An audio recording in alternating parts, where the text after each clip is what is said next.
I had a whole other sermon, Pastor Jones, and then God woke me up. He said, nope, here you go. Yes, sir. Yes, he will. And he will. Let us read. Then Elijah said to Ahab, go get something to eat and drink, for I hear a mighty rainstorm coming. So Ahab went to eat and drink. But Elijah climbed to the top of Mount Carmel and bowed low to the ground and prayed with his face between his knees. Then he said to his servant, go and look out toward the sea. The servant went and looked, then returned to Elijah and said, I didn't see anything. 7 times. Somebody got me 7 times. Okay, here you go back at me 7 times. Elijah told him to go and look. Finally, the 7th time, his servant told him, I saw a little cloud the size of a man's hands raising from the sea. Then Elijah shouted, hurry to Ahab and tell him, climb into your chariot and go back home. If you don't hurry, the rain will stop you. And as soon the sky was black with clouds, a heavy wind broke, a terrific rainstorm, and Ahab left quickly to Jezreel. Then the Lord gave special strength to Elijah. He tucked his cloak into his belt and ran ahead Ahab's chariot all the way to the entrance of Jezreel. So I'm going to get a little churchy real quick. I need you to look at your neighbor. This is the only time that you want to look at your neighbor, I promise you. And say, it's something happening in the home. Say it one more time. There's something happening in the home. You may be seated. With all the happenings in this area this weekend, the great things that most of us are going to be a part of later today, I believe that it is imperative that we begin to understand the importance of speaking into our youth, covering our youth, uplifting our youth, praying for our youth. The reason I say our youth is simply because they are our young people. It's an old saying that it says it takes a village to raise a child, and it still rings true to today. I understand that things have changed, communities have shifted, and people aren't just the same anymore. But I was raised where anyone in the church or the community could check me.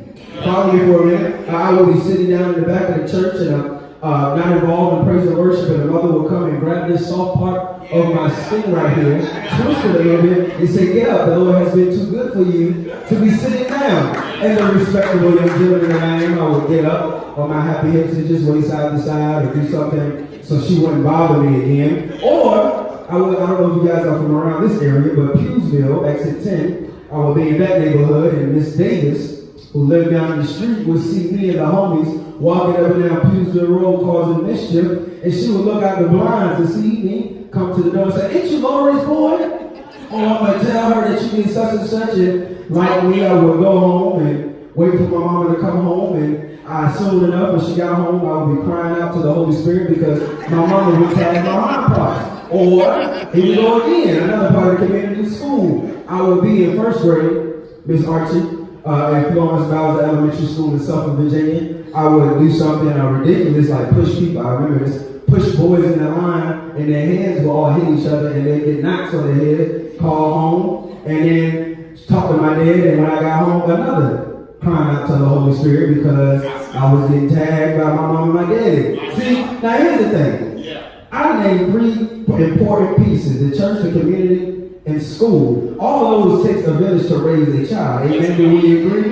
See, and one thing that I don't find a coincidence is that while that was happening, the people that were hitting me, well, I'm sorry, I'm on Facebook Live, the people that were tagging me would be my grandma. She prayed for me. Here we go. My mama, Joseph Johnson and Lorraine Johnson, would pray for me. Or my godparents, Apostle Georges and Pastor Annette Georges, would pray for me. And even to this day, my godmother would pray for me. My bishop and first lady prayed for me. My parents would pray for me. my girlfriend would pray for me, my sister would pray for me, and all these people prayed for me because they understood that they have to continue to impart the seeds that I need in order to go forth and do the right thing. See, in the book of James, it says the earnest prayer of a righteous person has great power and produces wonderful results. Everyone in here, under the sound of my voice, is here because someone prayed for you. Someone got on their knees,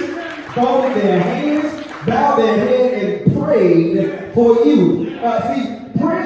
Pray that you need in your life. They pray for you to encourage you. They pray that you will be in that career you're in right now. They pray that they wouldn't kill you when you did something wrong. They pray that you would take up your own cross and walk. They pray for you not only to be like them, but probably to be better than them. James 5:16 says the earnest prayer. Earnest meaning sincere, with intense conviction, purpose, industrious ambition, with fervent prayer. I mean that prayer that has you snotting and crying at the end of it. That tarrying prayer. The prayer that disrupts demons, that disrupts the whole house, and the prayer that breaks strongholds and loose and set the captive spirit. That's the type of prayer that this generation needs. That's the type of covering that this generation needs. And somebody gotta be, it starts at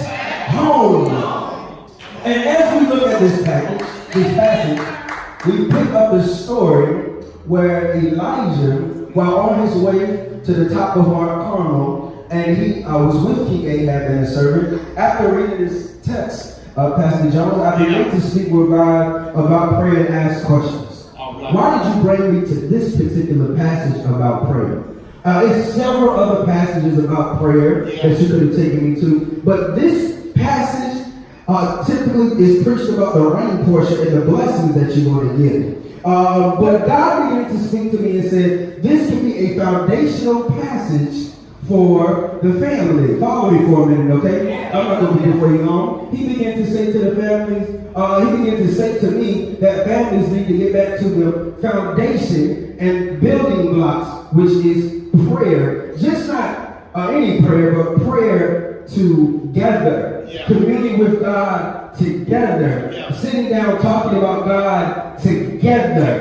At this particular time, at this particular part of the text, we see Elijah on his way to Mount Carmel. The importance of Mount Carmel in this story is that it sets a tone for what is to come. Mount Carmel is two powerful words, a mountain, meaning to be on top, above, rise, a Hebrew mountain, which means peace or righteousness. Carmel means fresh or vineyard, planted. Elijah saw how necessary it was to be on top of a righteous, peaceful vineyard, or planted above, so that he could gain a true insight of what God was doing and say that's why he went to the top. We need to be just like Elijah, searching for a high place, that a place where we can go touch heaven and make our requests known. Elijah saw the importance of prayer, the obedience of prayer, and the strength of prayer. Say that to me: the importance of prayer, the obedience of prayer, and the strength of prayer. Okay? See, back in chapter 17, we'll give you a little backstory. Elijah told King Ahab that it was not going to rain for years until he prayed back to him for the rain again. See, now we see in chapter 18, a couple of years later, that Elijah sought out to pray to God so that it can rain again. The importance of rain back in that day and in this day is for crops to grow, cattle to eat and drink, and people eat the cattle and drink the water. See, the land was in a dry season. I need y'all to follow me. A season where nothing can grow, nothing can be planted, nothing can be manifested, nothing can sprout up and grow, nothing can be made. This is just like some of our families. Come on. The reason why most of our families aren't receiving the proper rain or blessing from God is because we haven't spent time with him in prayer. As a family, it is important not to stray away from prayer. It is important that you hold on to it so that your grass can grow in your house, so that things can sprout up in your house, so that things will be able to become a little bit more fresh in your house. See, when you get back to prayer, it covers your kids. It is important that you live a lifestyle of prayer. It is important that you seek God for them. It is important that you teach them to seek God through prayer. See, if we get back to praying, the direction for your family will come. If we get back to prayer, clarity on why your child is acting up in school will come. If we get back to praying, God's light will start shining on you and your kids and probably light up the whole community. See, when you pray, it starts changing everything and everyone around you. The Lord says start praying with your kids. Yes, praying for your kids from a distance in your room is cool, it's awesome. But grabbing them by the hands and pulling them in and letting them hear you speak over them and praying for them is different. And it starts at home. It is a foundation. I'm telling you, praying with your kids allows them to understand that you have a relationship with God. It lets them understand that they have to go and pray to God for themselves. They can pray with their friends. They can pray with their grandparents. They can shift things in your house if you teach them how to pray. It lets them know not only do you physically care for them, but it lets them know that you spiritually care for them as well. It lets them know that you have a relationship with God. Listen, parents, guardians, ministers, deacons, laymen, whoever, children see God through you. If you don't let God work through you, they can't see God. See, children are visual creatures. They see and they imitate. They see and they imitate. They know, you want to know why they're acting out? I'm not going to say it, but we already know why they're acting out. Because they probably see somebody else do it a long time ago. See, they can see first. I'm sorry, y'all. They can see God through you. They can see God through their prayer. And they know that how you treat people is how you treat God. How you treat people is how you treat God. So if you're only praying to God for something, that's not cool. They see that. They see that God is the candidate on the street. You go there and live with somebody and they give you something back. No, that's not how God works. God, I need you to do this for us. Yes, but I also thank you, Lord. I bless you, Lord. I honor you, Lord. I reverence you, Lord, because that's how great you are. Teach your kids how to be grateful to God and be grateful for his people. Let's go more. Not only in this passage of scripture do you see the importance of prayer, but we see the obedience of prayer. Where do we see the obedience of prayer, Minister Joe? I'm glad you asked. Yeah. See, young people, I'm about to come down here real quick. While Elijah was going up to Mount Carmel to pray, he gave instructions to two people. One to King Ahab, and one to his servant. But peep game real fast, okay? And after he prayed and told his servant in verse 43, go up, look out towards the sea. And the servant went up and looked. They returned to Elijah and said, I didn't see anything. 7 times. 7 times. 7 times Elijah told him to go and look. 7 times. Somebody yell at me 7 times. Somebody yell at me again 7 times. Can you imagine your mama or your daddy asking you to do something 7 times and nothing changed? Go outside and cut the grass. I just did. Go outside and cut the grass. I just did. Go outside and cut the grass. I just did. Go outside and cut the grass. Why do you keep asking me to do this? I just told you I did. Go wash the dishes. I did it already. Go wash the dishes. I did it already. Go wash the dishes. I did it already. Go clean your room. I did it already. Go clean the room. I did it already. You want to ask again? I did it already. I did it already. Hold on. But that would frustrate me. I'm not going to lie. I could be holding down whatever, but I got a little twang in my voice. So my mom and dad asked me to do something. I did it already. Okay? Alright, so that would be frustrating. But one thing I love about this text is that not once did Elijah's servant complain towards Elijah. Was not disrespectful towards Elijah. Did not roll his eyes towards Elijah. Did not give him a stank look towards Elijah. Did not cuss at Elijah.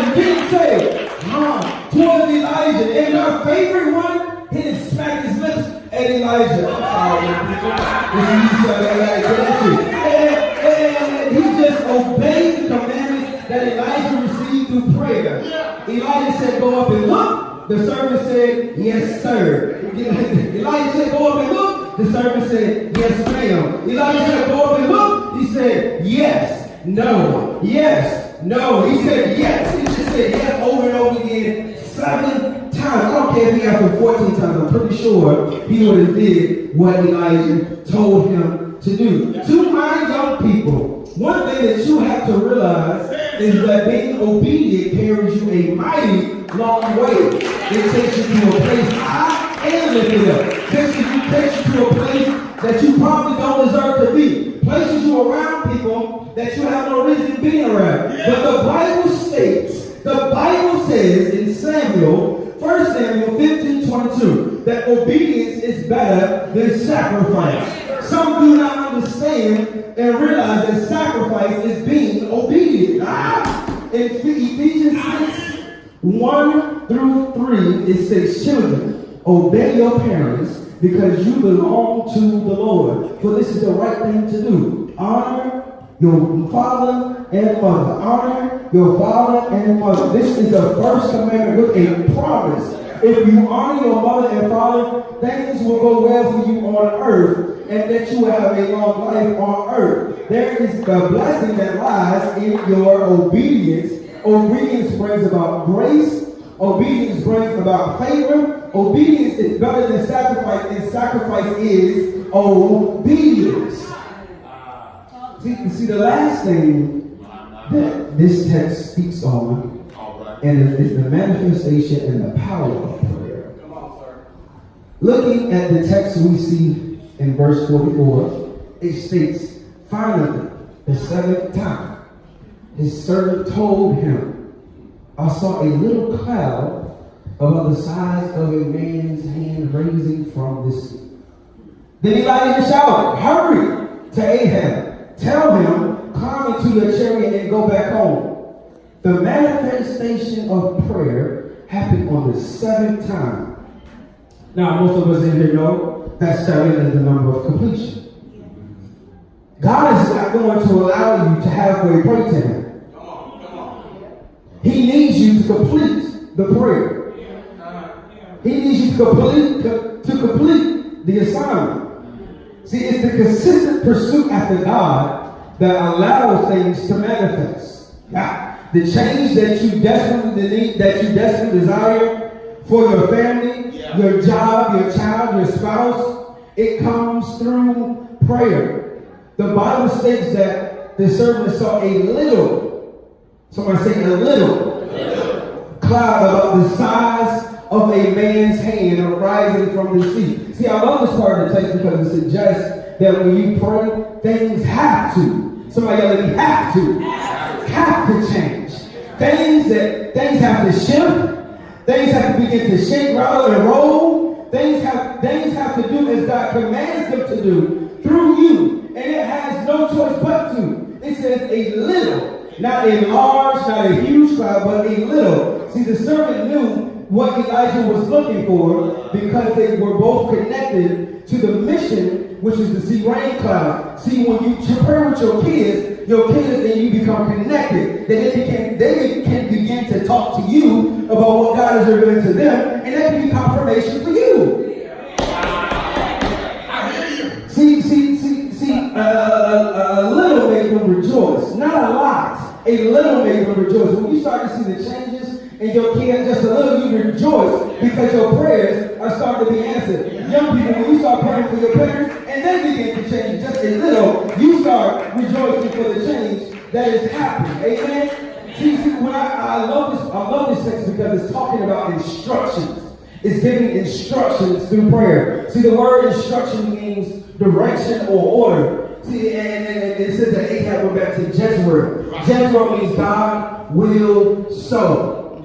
God will sow. God sow. So God will bless me when I pray. See, sowing comes through giving. If you give a prayer, God will begin to bless your prayer. God will sow. If you go back to him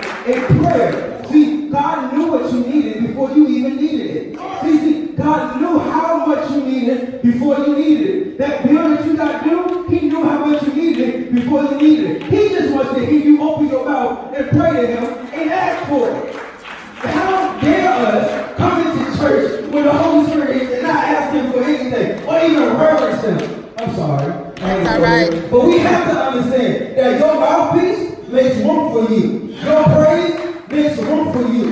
You open up your mouth, young people, that tuition that you need, the praise that you need, the praise that you give him, he will answer. Just when you ask for oil that's coming up, you can pass them and you get back to it in prayer. See, the prayer does a lot of things. The purpose of prayer is to shift things. The purpose of prayer is to change things. The purpose of prayer is to cover things. The purpose of prayer is to converse with God. The purpose of prayer is to reveal. The purpose of prayer is to become great. The purpose of prayer is to remove the hurt. The purpose of prayer is to uncover the pain so that he can heal you. The purpose of prayer is to partake with him. The purpose of prayer is to comfort. The purpose of prayer is to mend a broken heart. The purpose of prayer is to mend a broken family. The purpose of prayer is to unify. Connect, rejoice. The purpose of prayer is to encourage. The purpose of prayer is more importantly to direct. If you don't direct your young people, where they gonna go? We need to direct our young people in this perfect day, this perfect day and time. If you allow God to work through you, he'll work through them. Yes. Thank you.